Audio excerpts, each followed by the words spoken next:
Police Department, you're under arrest.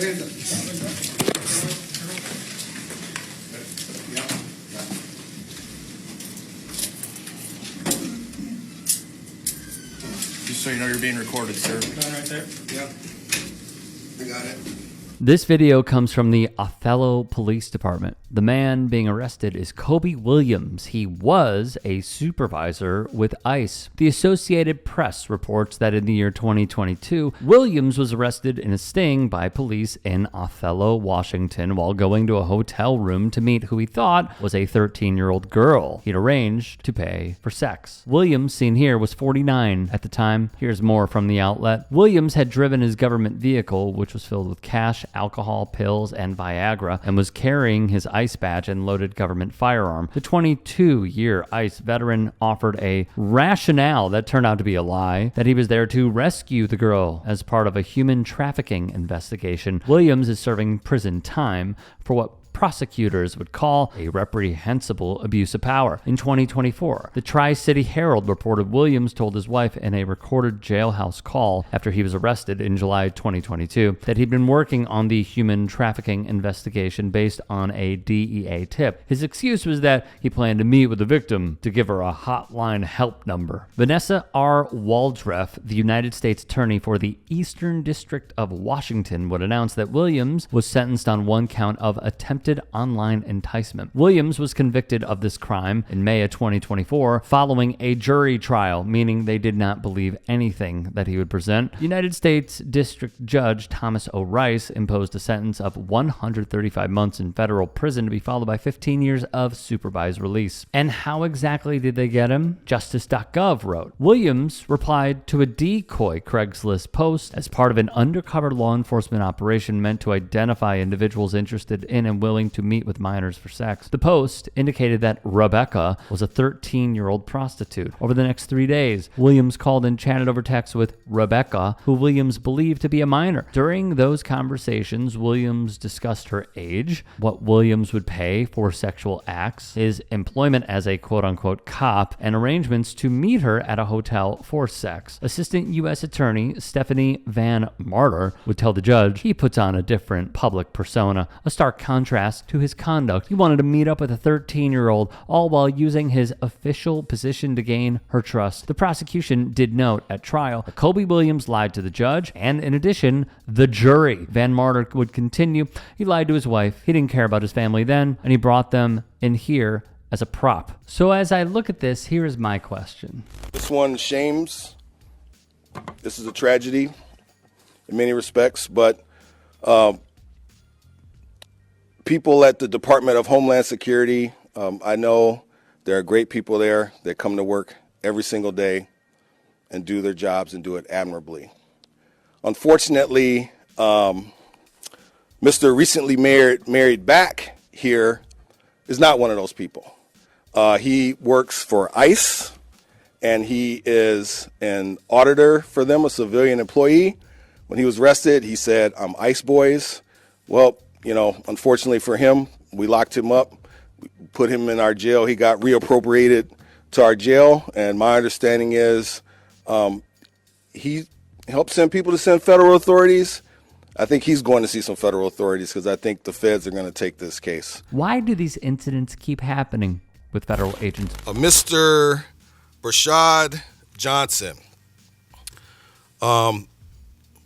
out of Maple Grove. This is the most disturbing arrest that we've had here. He is a backgrounder for ICE, Homeland Security, and federal agencies. So when you're getting your security clearance, this is one of the guys that does your backgrounds, which is kind of scary. So we locked him up, and I think if you're going to be, these people get access, they get a high security clearance, right? Because again, for all the ICE agents, Homeland Security agents, and people getting security clearance, this is one of the people that does the backgrounds. And you come here trying to purchase sex. We locked him up. I don't think he's going to be passing a background check no time soon. So basically his job is He does the backgrounds, right? So like for anybody who applies for a job that needs to get security clearance, he's one of the people that does that.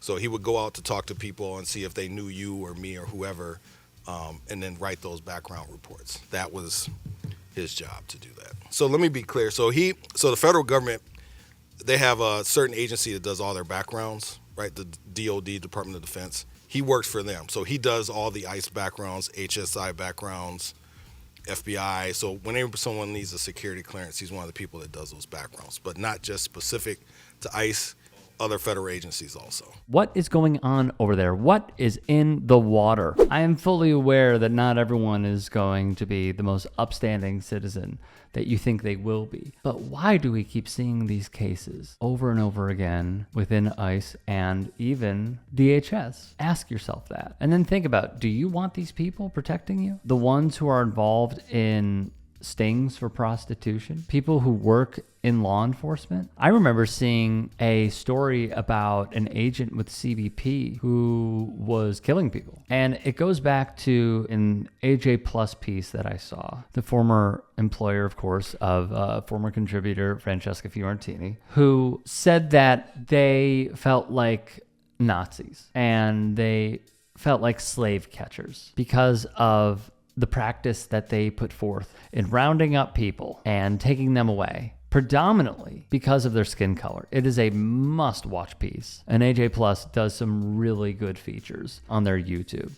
Dina Tarkuri is also a fantastic journalist who does a lot of good work on there. But I see the similarities, and it's hard not to. I remember also seeing a video of a Latino man who's about 20, 21 years old with CBP, a piece that we did previously within the last week or so, when a reporter asked him, how does it feel to be rounding up your own people? And he said, they're not coming in the right way. They're not my people. Think about the brainwashing that has to go through one's own education in order to say something so intolerant of reality. But that is the state that we are in, where we have a love affair of two people with Corey Lewandowski and Christy Nome running the entire playbook of DHS. It's why I support so many left-leaning, not just even left-leaning, I support very progressive / leftist politicians like Delia Ramirez, like Rashida Tlaib, like Ayanna Pressley, like Ilhan Omar, like Alexandria Ocasio-Cortez, and more, who are calling for the abolition of DHS and ICE. Because as I'm sure many of you watched in the latest John Oliver piece, this isn't really needed. The merging of all of these groups under one umbrella,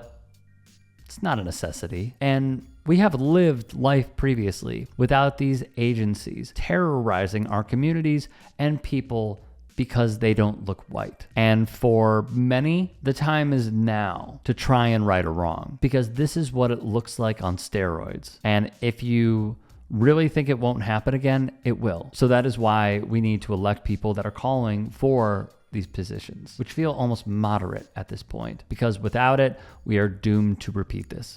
Hey, I appreciate you watching. Now, if you can, please do become a channel member by going to youtube.com/TYTSports and clicking the join button. If that's too much for you, you can just go to tyt.com/join to become a member. It helps all of us out here at the Young Turks and keeps our network afloat. In addition, you could follow me on my socials on Twitter, Instagram, and TikTok. Appreciate the love. Have a great day.